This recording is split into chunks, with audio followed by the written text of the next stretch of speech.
নমস্কার বন্ধুরা, welcome back to my channel. আজকে আমি খুব সহজে একটা রেসিপি তোমাদের সাথে শেয়ার করতে চলেছি। তো দেখো, গরুর দুধ, পিওর গরুর দুধ ফোটানোর পরে যে সর থাকে, সেই সর আমরা কী করি, ফেলে দিই অনেকে।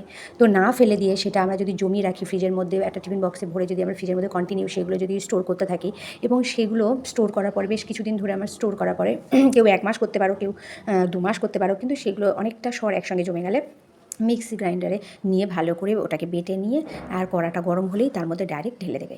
তো সেই সরটা ঢেলে দিলে, দেখো আমি কি সুন্দর ঢেলে দিলাম কড়ার মধ্যে ঢেলে দিতে। এবার ওই যে সরটা গরম করার মধ্যে ফুটছে, আস্তে আস্তে আস্তে আস্তে ফুটছে, ফুটতে ফুটতে কী সুন্দর অয়েল বেরিয়ে আসছে। দেখো কী সুন্দর সেই সর থেকে কী সুন্দর অয়েল বেরিয়ে আসছে।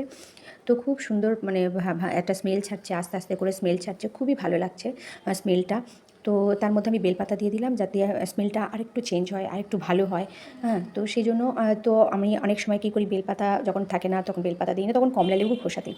তো কমলা লেবুর খোসা দিলেও কিন্তু অসাধারণ একটা স্মেল বের হয়, খুব সুন্দর স্মেল বের হয়। আমি এইভাবেই কিন্তু বাড়িতে ঘি বানাই।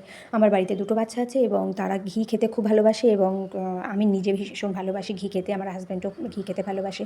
তো আমরা কী করি, যখন গরম ভাত হয়, গরম ভাতে আমরা এরমভাবে ঘিটা খাই, মানে এই নিজের ঘরে বানানো ঘিটা খুবই সুন্দর, খুবই টেস্ট, খুবই দারুণ সুন্দর হয়। তো তোমরা তোমরা ট্রাই করতে পারো, বাড়িতে তোমরা ট্রাই করতে পারো, চেষ্টা করতে পারো তোমরা এইভাবে সহজে, খুব সহজে ঘি বানানো চেষ্টা করতে পারো। দেখো কী সুন্দর আমার এই ইয়েগুলো, সরগুলো ব্রাউন কালার হয়ে গেছে, কী সুন্দর দেখো কালার চেঞ্জ হয়ে গেছে, হয়ে ওগুলো একদম মানে ফুটতে ফুটতে ফুটতে ফুটতে কালার চেঞ্জ হয়ে গেছে, আর পুরো ঘি বেরিয়ে গেছে, মানে পুরো অয়েলটা বেরিয়ে গেছে। তো এইটা এত সুন্দর খেতে হয় কি বলবো।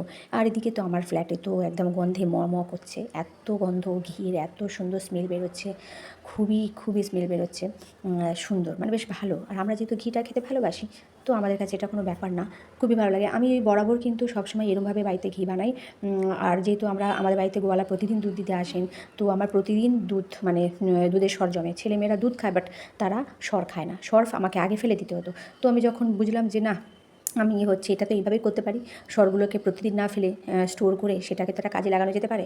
তো সেই হিসেবে আমি পরে সেটাকে ঠিক করলাম। এদিকেই যে দুধ, আমার পাশে যে গোয়ালা এসে দুধ দিয়ে গেছিলো, ওই তখনই মানে একদিকে দুধ বসিয়েছি আর একদিকে আমি ঘি বসিয়েছি বানাবো বলে। ঘি আর একদিকে দুধ, দুটো একসাথেই হচ্ছে। তো আমার মোটামুটি কমপ্লিট হয়ে গেল সবটাই, তোমরা দেখতে পেলে আমি কীভাবে করলাম, পুরো কমপ্লিট। গ্যাস বন্ধ করে দিলাম, এদিকে আমার ঘি কমপ্লিট হয়ে গেল, আর খুব সুন্দর স্মেল ছাড়ছে। দেখো কী সুন্দর ঘি, একদম পিওর, এর মধ্যে কোনো ভেজাল নেই, কিচ্ছু নেই, খুবই সুন্দর ঘি। এটা তোমরা ট্রাই করতে পারো, কমেন্ট করো। Thank you. কেমন হলো ভিডিওটা?